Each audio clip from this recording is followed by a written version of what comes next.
গুরুদেব রবীন্দ্রনাথ ঠাকুরের লেখা পুনশ্চ কাব্যের চিররূপের বাণী কবিতাটি আবৃত্তি করছি। চিররূপের বাণী। প্রাঙ্গণে নামল অকাল সন্ধ্যার ছায়া, সূর্য গ্রহণের কালিমার মতো। উঠল ধ্বনি, খোলো দ্বার। প্রাণপুরুষ ছিল ঘরের মধ্যে, সে কেঁপে উঠল চমক খেয়ে। দরজা ধরল চেপে, আগলের উপর আগল লাগলো।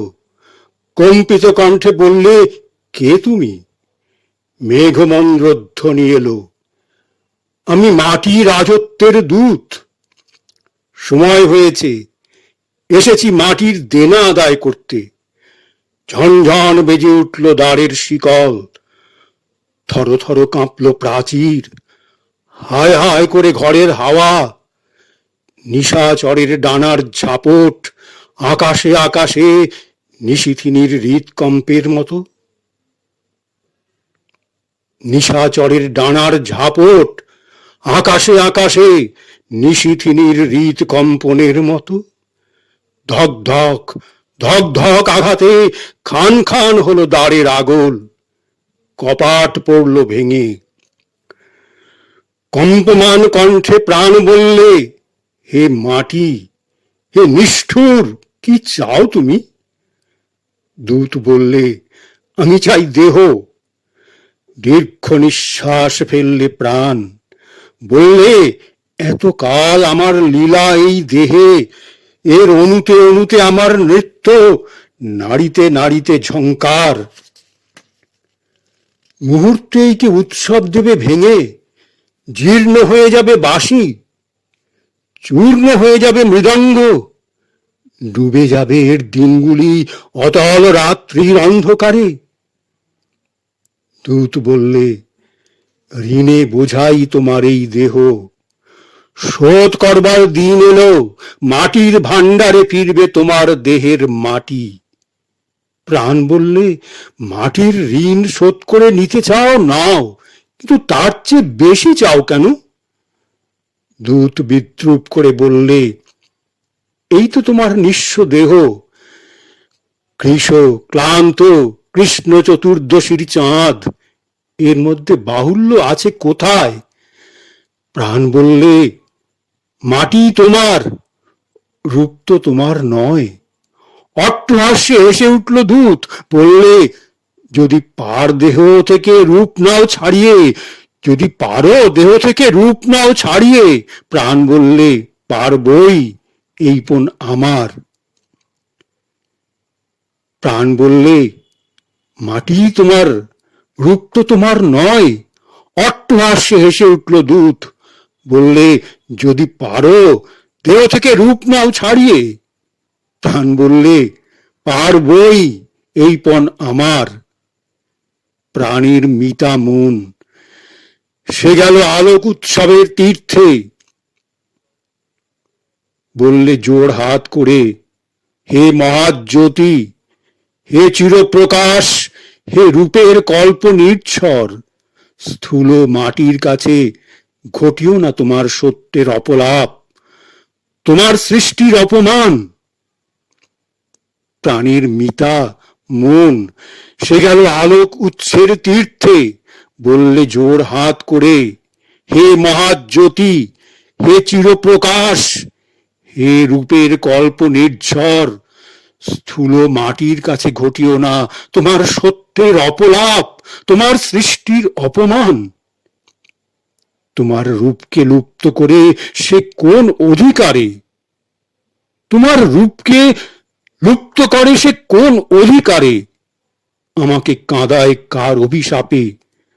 মন বসল তপস্যায়, কেটে গেল হাজার বছর, লক্ষ বছর, প্রাণের কান্না থামে না। পথে পথে বাটপাড়ি, রূপ চুরি যায় নিমেষে নিমেষে।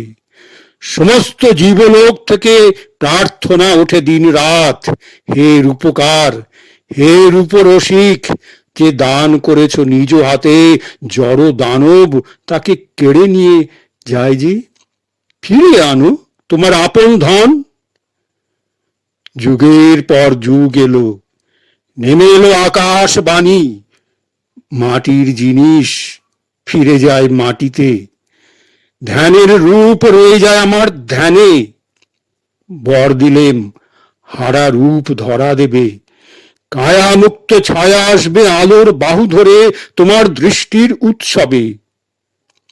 রূপ এলো ফিরে দেহহীন ছবিতে, উঠল শঙ্খধ্বনি, ছুটে এলো চারিদিক থেকে রূপের প্রেমিক।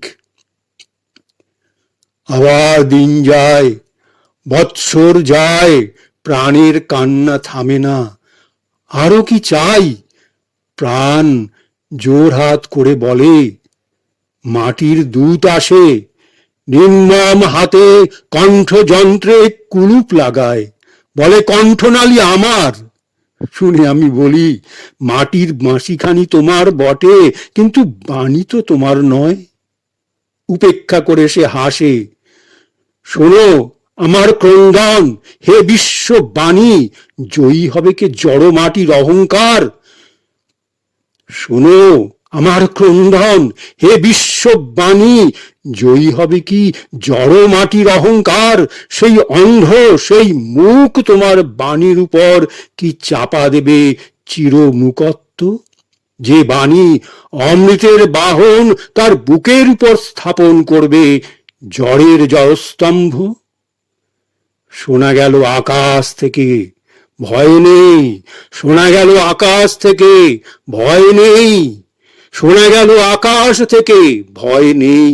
বায়ু সমুদ্রে ঘুরে ঘুরে চলে অশ্রুত বাণীর চক্র লহরী, কিছুই হারায় না, কিছুই হারায় না। আশীর্বাদ এই আমার, সার্থক হবে মনের সাধনা, জীর্ণ কণ্ঠ মিশবে মাটিতে, চিরজীবী কণ্ঠস্বর বহন করবে বাণী। মাটির দানব মাটির রথে যাকে হরণ করে চলেছিল, মনের রথ সেই নিরুদ্দেশ বাণীকে আনলে ফিরিয়ে কণ্ঠহীন গানে। মাটির মানব মাটির রথে যাকে হরণ করে চলেছিল, মনের রথ সেই নিরুদ্দেশ বাণীকে আনলে ফিরিয়ে কণ্ঠহীন গানে।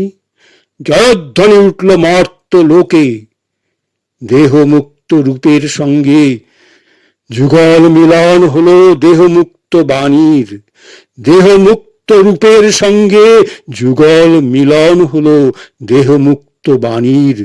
প্রাণ তরঙ্গিনীর তীরে, দেহ নিকেতনের প্রাঙ্গণে, প্রাণ তরঙ্গিনীর তীরে, দেহ নিকেতনের প্রাঙ্গণে।